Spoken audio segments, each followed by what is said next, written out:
charities that are specifically for men's problems by growing my moustache. If you want, you can click the link in the description and give some money to charity as well. Today I had a package delivered and it's something for my stream setup, so we'll crack on and get it open. So I've had my Blue Yeti mic for about a month now, and I've had my PSA1 stand from Rode for about a week. Now the two are good together, but the fixing that keeps the Blue Yeti in place isn't all that manoeuvrable. I do have the pop filter in front, but I can basically lift it up and down and then move it side to side, which isn't all that great a range of movement. So I picked up something that hopefully will help. And here it is, or at least it should be in here. It's a bit of an inconspicuous package, but I'm sure we'll know what it is when we get into it.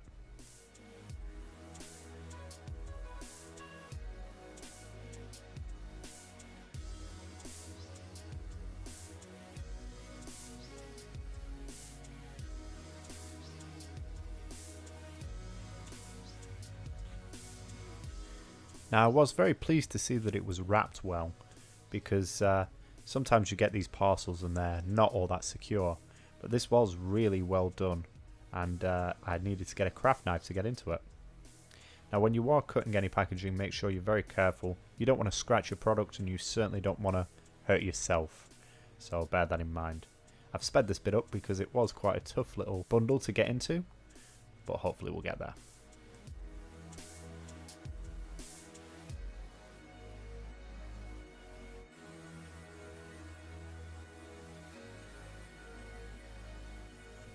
And there we are, it's the Radius 2 from Blue, which is a shock mount that is used to mount the Yeti to your stand. So I was quite pleased with this product. As the box says, it combines cool vintage styling with rugged durability.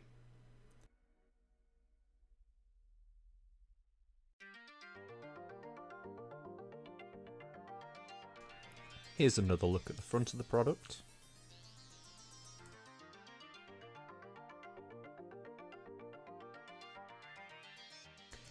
And now it's time to open it up. So there are just 2 popper fastenings on the top and 3 on the side, and the box is quite springy plastic, so it did try and close itself on me a couple of times.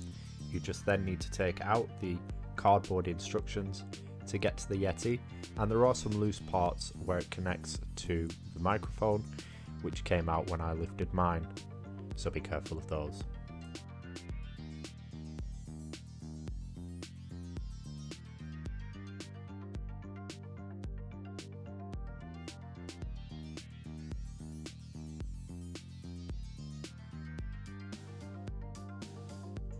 The elastic holding the 2 rings together does feel just like a hairband might, and it is very tough. There is a little bit of flex in the product, but essentially, because this is only taking the shock, you don't really want it to move around too much. It feels just right.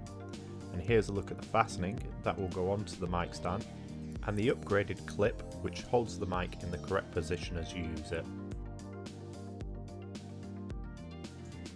So now it's time to remove the microphone from the PSA1 by Rode, and to do this you just remove the USB and spin the mic to undo the screw. Now depending on how tightly you have your mic attached to the stand already will depend on how long it will take to do, but mine was pretty secure, so it did take a little while. Now I did fit it to the shock mount just to check all the parts were in order before I removed it to attach the shock mount onto the stand. This is much easier and you'll see the difference that it makes.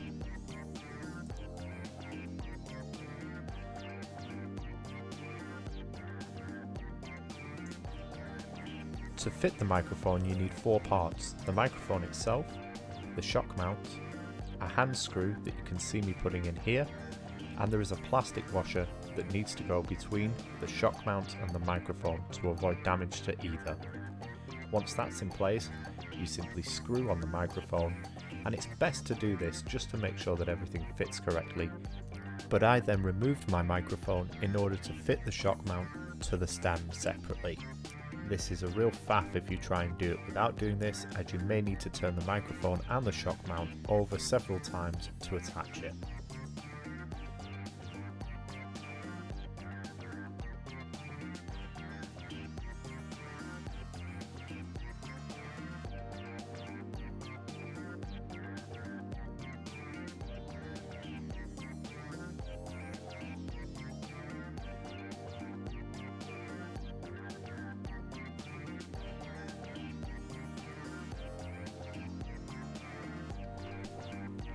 So now we can take a look at how we're going to fit the mic and the shock mount onto the microphone stand.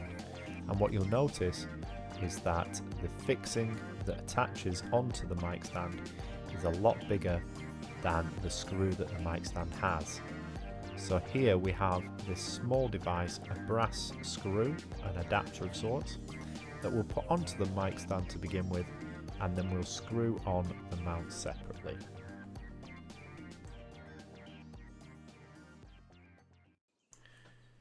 So now we can look at how the shock mount will actually attach to the mic stand, and it will take a good number of turns to get it on. The more thread you want to use, the more secure your mic is going to be.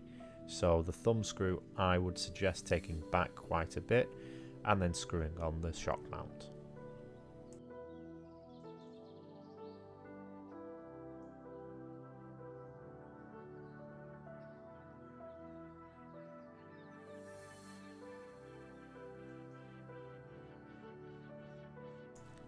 Once that you feel that the shock mount is secure, you want to then make sure that you tighten the clip on the shock mount so that you get a nice even surface onto which you can attach the microphone.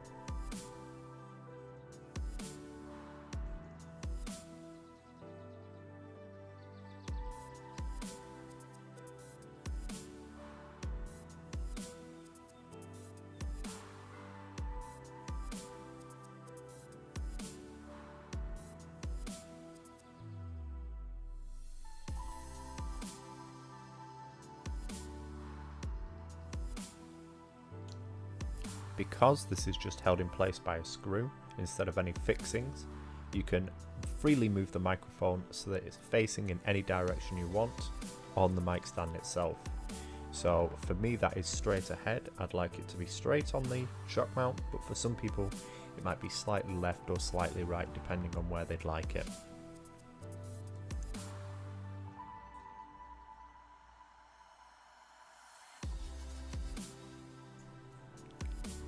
Now that the microphone and shock mount are attached to the mic stand, another consideration if you have one is where to place your pop filter. Adding the shock mount will add length onto your stand, so you may need to move your pop filter up as I do here.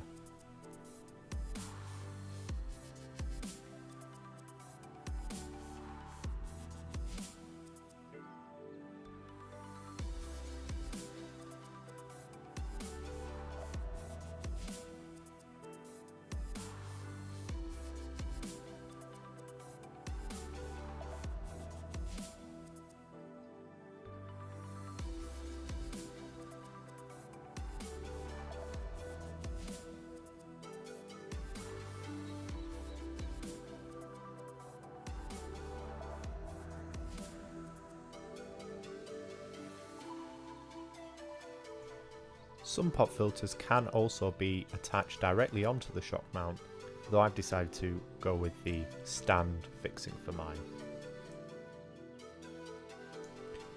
And there you have it, all mounted, or as I prefer it, upside down, out of the way to the left, so that I have lots of movement when I'm playing games and it's not going to get captured on camera. So here's me just making final adjustments, making sure everything's where I'd like it, the stand is correct, the shock mount is secure, the pop filter is in the right place, and I've got all the freedom I need to move when I'm playing.